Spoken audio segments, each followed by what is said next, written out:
e'tibor berishdi. Haqiqatan qo'shiq yaxshi chiqdi. Bittada ana sizlar bizning tilda bomba bo'ldi deydi. Portladi. ham omad keltirib ayta olaman. Bemalol mana bugun ham shu qo'shiq bilan ishtirok etyapmiz, chiqish qilyapmiz. Xudo xohlasa yangi yil kuni albatta ko'rishamiz. Do'lona qo'shiq bilan ham kuz temasi bitta chiroyli chiqdi. O'zim ham xursandman. Eshitib ko'ringlar, keyin baho hozir ijodni to'xtatmaslik. Ko'p qirrali san'atkor usta. Har bir o'y-poya, parodiya san'atiga men o'zim hayron qolib, o'zim ishonmagan esingdami? Ustam naqama, anda o'zing o'sha ovoz va o'zim maqsad qilganim men o'zim ishonmayman. Mana ishonch hosil qilinglar, xalqimiz ham ishonch hosil qilsin. Parodiya san'atida ham 18 yil ijod qilamiz. Kichkina muddat emas. Bir tug'ilgan bola 18 yoshga to'lish. Albatta bu yerda ko'p misol uchun qiyinchiliklar bo'ldi deb ayta olaman, chunki bu qiyinchiliklarni yengishimda ham atrofdagi insonlarni mehri, muhabbati, ularni menga bergan nima deydi, o'gitlari orqali yutib chiqib ketdik bu borada. Albatta chunki bu san'at turi bizda unaqa kuchli rivojlanmaganligi uchun tanqidlar juda ko'p bo'lgan va hozir shu tanqidlar deyarli 90% ni yo'qotdik deb bemalol ayta olaman. Tanqid qilishga haqligi bu san'at necha 16-asrdan beri borda.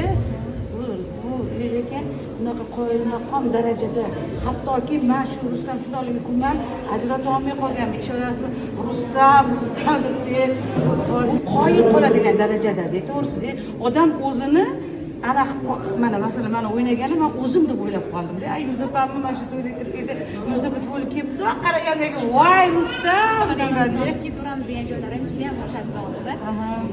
Xo'p, ikkinchi ijodkorimizdan bir narsani so'radik. Eksklyuziv ko'riklar orqali bittagina gap aytish mumkin bo'lgan muxlislarga. Sizdan bo'la qolsin. Mana muxlislarimizga bizning muxlislar juda ham yaxshi muxlislarimiz bor. Mana shaxsan o'zimning muxlislarimga men ta'zim qilaman. Chunki meni muxlislarim juda ham aqlli, odobli, o'sha mana nima aytaymi, ular hammani yangi yil bilan chin qalbdan tabriklayman. Yangi yilda kimni ham tilaydi. Yangi yil bilan tabriklab, xonadoniga tinchlik, yurtimizga tinchlik, sog'lik, salomatlikni tilaymiz. Sog' bo'lsin, xonadonligi tinch bo'lsin. Nima bu yil o'xshamay qolganroq bo'lsa, albatta shu 2026-yilda aziz muxlislarim hammasiga erishishlikni tilab qolamiz. Sog' bo'linglar, yangi yilinglar muborak bo'lsin. Yaxshi kuninglarda xizmatda bo'ling. Ham bitta narsani aytgan bo'lardim. San'atkor xalqi niyat xolis bo'ladi. San'atkorni qancha elakka solganinglar bilan san'atkor xalqimizda hamisha to'y bo'lsa, yaxshi kun bo'lsin deydi. Xuddi haligi ko'rga o'lib ketgandek san'atkor to'y tutadi. Endi hazilni doiman gap bu, lekin tagida ancha haqiqat bor. Yaxshi niyatda, hamma san'atkor yaxshi niyatda to'y bo'lsin, yaxshi kun bo'lsin, yaxshi kun bo'lsin. Shu kasb bemorlarga sadoqat bo'lsin.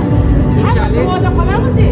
Alloh aziz qilib qo'yganda san'atkorni xalqqa bizni tomosha qilib qo'ydirdi. Xalq bizani yaxshi ko'radi. Uyga borsak eng lazzatli ovqatni birinchi bizga olib keladi. Uyini to'rini beradi. Shunchalik taniqli qilib qo'yganiga ham hammasiga men mingdan-ming rahmat aytaman. Hamma muxlislarimizga sog'lik, omon.